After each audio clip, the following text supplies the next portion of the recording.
I'm here in Northumbria Students' Union and I'm joined by the beautiful and incredibly talented Lucy Rose.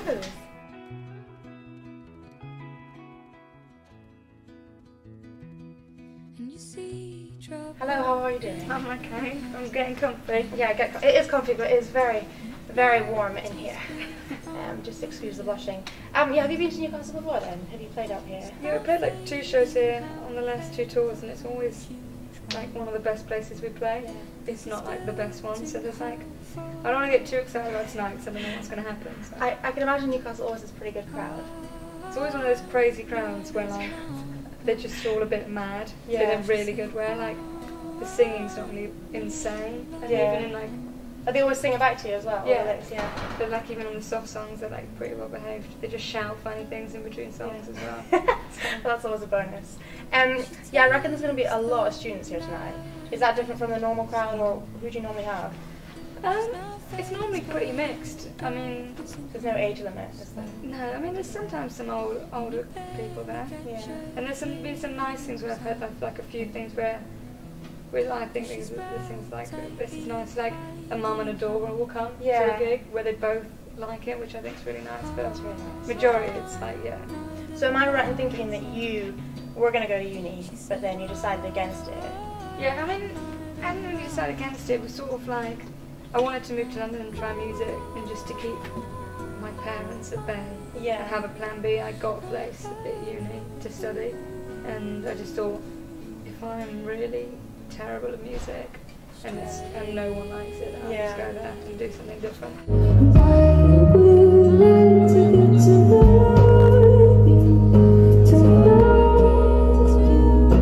What would you be doing if you hadn't gone down the music route? Is there any other profession you could imagine yourself doing? All my family are accountants. So that's quite a difference between. Maybe I'd just do that and go just do that as well. Yeah. From like my point of view, and I'm sure many others, it seems like you've been successful quite quickly. Is there? But obviously, like we don't see the behind the scenes, the long hard road. Is there any point during that time that you stopped and thought, like, what on earth am I doing? Like this is not. It feels the opposite of quickly. I mean, I think it's not like that. I mean, at all. I mean, it's difficult because one day you're not getting played on radio, and the next day they either decide to play you, and then you're being played on radio, and then people go, yesterday she wasn't, today she is, so she's suddenly overnight successful, which isn't it at all. I mean, when last year I had no one wanting to sign me whatsoever, I had to record the whole album myself, you know what I mean? Gosh, yeah, it does change quickly. I self-funded my own album because nobody was interested, no one wanted to sign me, which is fine. So I was like, fine, I'm just going to self-fund my own album. Had to persuade my parents to let me do it at their house because I couldn't afford the studio. Oh my gosh, I had no idea. Microphones and stuff. Did it myself. I finished an album in my parents' family room.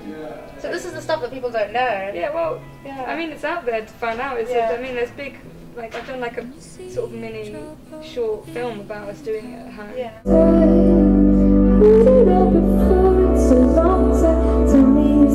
Before that point, it's been like 5 years of not even hitting dead ends. There was no dead ends to hit. There was like just keep on trailing. Absolutely nothing. Yeah. So.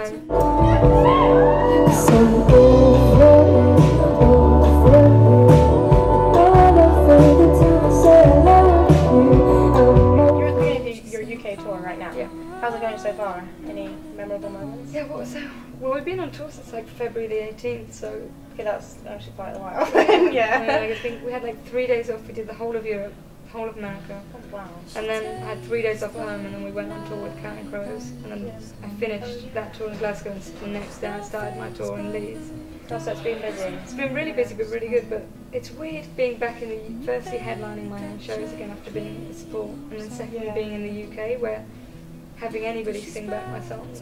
It's not happening anywhere else. Oh really? It's not? No, not at all. I mean, in a few places, but I mean, it really is different coming back here, and really nice to be back doing it and playing lots of new songs. So our set's getting quite beastie now. It's like 18 songs long or something. Is that 18 you're gonna play tonight? I think so, yeah. Sweet. Do you have any like post or like pre rituals for when you perform? Is there anything you have to do before you go on stage? Oh, God. Or anything that you do as soon as you come off? afterwards I always just go sell my t-shirts and stuff. So that's not. Oh, and your tea as well. And my tea and my jam. Yeah. Beforehand I just warm up. You wouldn't put yourself a diva at all. You don't need any extra like ridiculous. The other day I was to stroke. in Sheffield. No, definitely no puppies.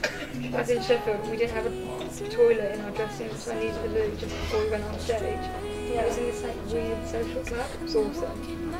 But it had like one toilet roll and then like 4 cubicles, so you had to take in what you need to go into the toilet. Yeah. And there's people in there. Just luckily there's only one young girl in there. And I'm a bit weird in toilets with a hygiene person. Okay. So I line it. Okay, yeah, I know. I don't. Sometimes if it looks particularly dirty, I'll do that. Yeah. And I always line. You line, okay. So I had to like kept taking bits, and I was going in and I was laying it down. Yeah. This girl looked in at what I was doing, and I was lying out this toilet roll. And she went, "You're a diva." I believe this girl had asked me this. I hate that you think that because I'm doing this. Yeah. And then I said, please don't. And she said, okay, I'm not going to tell anyone, but can I go tell my dad? I was like, well, at least only her and her dad know. Okay, you can tell your dad. That's fine. But there's a difference between being a diva and just being like clean and sanitary. Yeah. You can catch chlamydia from a toilet seat, so there we go.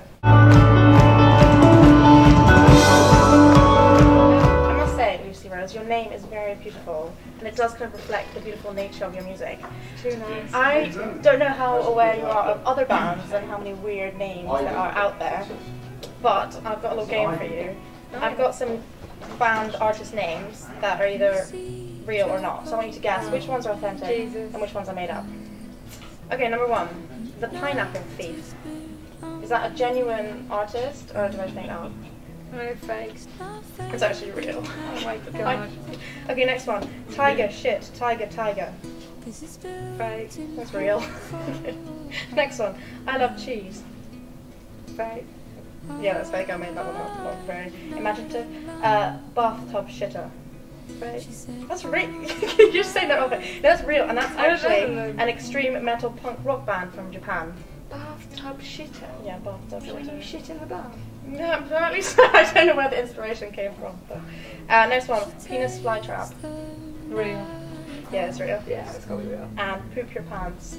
Poop your pants. It's real. You can Google it. They've got music. Were you ever tempted to think of a funky name? Yeah, definitely. Did you have any? Yeah. So sweet, it's like saccharine sweet. It's like, oh god, it's not going to represent me the way. But then I was thinking of all the names. I was like, what others did you try? What others did you think of? I thought about my mum's name's Stella, and I was taking a lot of vitamins at the time, so I thought Vitamin Stella for a bit. Stella. That would have given you a whole different image. Vitamin Stella. Vitamin Stella. Well, yeah, but that, I mean, no one picked up on that. No, they mentioned it. And then probably for the best. You mentioned briefly before, like you do like your tea. Okay. Is there anything else that you can't seem to live without or can't go without? Twiglets. I love twiglets. I do love milk, but I can't have it before I sing, so just as soon as I'm off stage, you just like chug that. I love milk too, actually. Plans for after the store? What's coming up? What have you got called out for? Festival season. This finishes, and I think the day after it finishes, we go to our first festival. But you just go straight from one thing to the next, don't you? And I try working as hard this year, and but it's good. It's awesome, and festivals, and I think maybe going back to America. Because you have to pay for like year-long visas. Oh, of course, yeah. So I'm like really relaxed with these year-long visas. Go back at least once more. Have you had any weird experiences in America? Yeah. I find Americans quite odd sometimes. America. Anything that stands out? I drove across. I did a solo tour with my husband. Yeah. So I drove from one side to the other. And in the middle there was a lot of people telling me how much they hate Obama. The whole middle of America. I wouldn't want to get stuck in that. Alright, well, it's been absolutely lovely talking to you, Lucy. Good luck for your show tonight. We'll both be in the crowd, and hopefully we'll see you soon. Thanks very much. Lucy Rose, everybody!